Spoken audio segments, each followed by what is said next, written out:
The big problem with most Brexiteers is basically this. I am not an expert on the EU. I fully admit this. However, doing basic research, ironically, has probably given me more, information about the EU, its causes, what it does, and why it's good for us to be in the EU than anything else. And it doesn't take a lot of research to actually do this. But this is where things start to get really worrying, because we've got an article from the New Statesman here. So a pro-Brexit group of experts still struggles to put the evidence first. Briefings for Brexit argues that the population is reaching unsustainable levels. It makes this case by setting aside economic arguments. There's a new kid on the Brexit block, Briefings for Brexit, or BIFs. It's a pro-Brexit website that aims to provide factual evidence and reasonable arguments in favour of a full and positive Brexit. What distinguishes it from other pro-Brexit outlets is that the fact that its contributors dubbed Brittany Brits by the Times consist mainly of academics. The BFB has some admirable aims. Among them is an ambition to encourage debate and discussion by providing information that is clear and simple, something we at the UK in a changing Europe are also pride ourselves on. Unlike us, however, the BFB is guided by a pro-Brexit worldview to which ultimately the evidence must yield. On immigration, for example, the BFB argues that the population is reaching unsustainable levels, but it makes this case by setting aside economic arguments. Why any analysis, let alone that which is academically led, would wish to exclude relevant evidence is something of a mystery. Economics cannot be removed from immigration and its impact. Certainly not if the aim is to inform the public about the pros and cons of migration. BFB's mission statement sets out some of the claims made by Leavers as to how the referendum result and its aftermath have been presented and are perceived. Some are spot on, others, however, at worst border on conspiracy theory. Let's take the first one. It has become quite commonplace to associate support for Brexit with low levels of intelligence. If you are a Remain voter, you quite possibly do think that Leave voters are stupid, but this does not just apply to the Remain camp. Sarah Hulbert, Thomas Lepper and James Tilley recently found that the referendum has polarised our society and generated significant animosity between Leavers and Remainers. That's pretty obvious. Both sides associate positive adjectives, honesty, intelligent and open mind, with their own side of negative ones, hypocritical, selfish and closed-minded with the other. Among Remainers, just 12% thought Leavers were intelligent, whereas 66% thought Remainers were. Similarly, among Leavers, only 25%. The Remainers were intelligent, but their 61% thought Leavers were Remain voters were less likely to think Leave voters were intelligent than vice versa. But frankly, neither side thinks well of the other.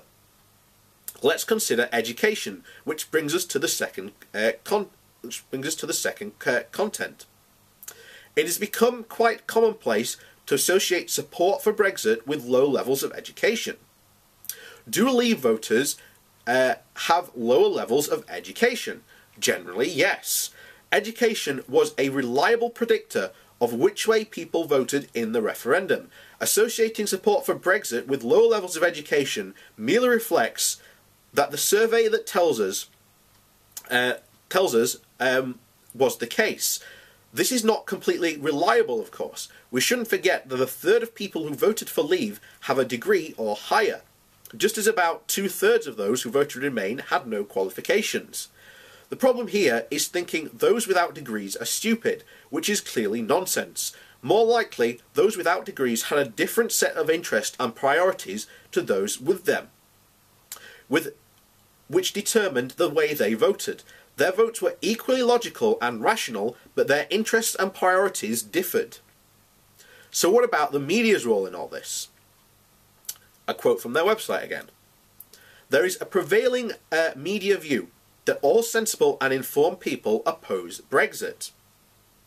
The problem here is the suggestion that the media speak with one voice. This clearly isn't the case. Taking the main newspaper's monthly circulation in January, they were about 3.6 million readers of the Leave-leaning papers, compared to just 2.3 million of the Remain-leaning ones.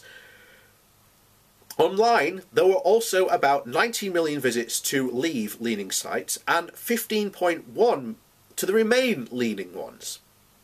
It is unclear how important the media is in determining people's views, but certainly news journalists don't have an anti-Brexit bias. There are plenty of outlets where both sides can air their views. This might be why you often hear both sides claiming claiming a biased view.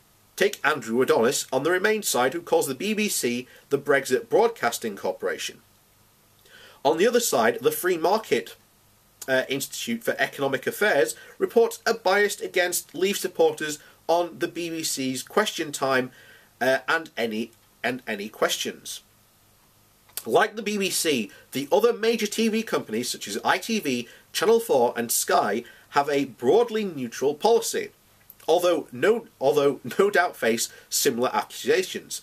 There are some subject to Ofcom oversight, which insists that news, whatever form, is reported with due accuracy and presented with due impartiality. To reach the conclusion of bias hedges far too close for the conspiracy theory for comfort. It is reasonable, then, that to conclude, as the BFB does, that groupthink and intellectual consensusness characterises the current debate around Brexit. If it has settled in the Cabinet that the most influential of all places in this debate, we certainly haven't noticed. But it is broken out into Parliament. We must have been looking the other way. And a quick glance at the news headlines and opinion polling on any given day will tell you all you need to know about the public and media views. If this is groupthink, it has a funny way of looking like near-complete division. Beyond all this, the arrival of a pro-Brexit academic group is welcome. Addition to the debate, no one, regardless of their Brexit persuasion, should be worried about opposing arguments being aired. Ideas should be contested, not suppressed. Again, I fully agree with this. But what have you seen since the referendum? There has been a complete lack of, I've seen, it happens all the time on my comment sections, wherever I literally read the direct quotes from business owners, scientists, academics, the government's own report saying that Brexit was going to hurt us. Some guy called that report, oh, because it's from BuzzFeed, it must be fake. There was another guy who said, oh, these are clearly fake, they are not from the government. There is the ridiculous conspiracy theory floating around in an attempt to try and debunk these that basically says, hey, look, this came from an alcove of pro-Brexit, of pro-Remain, public servants. And, this should be this clear, study of evidence should be just disregarded. because it doesn't suit with our fantasies. You know, I've said that I'm fully open to having a talk with anyone about these, claims and anything like that. I am fully open to it. But very, very rarely do they start off from a rational point.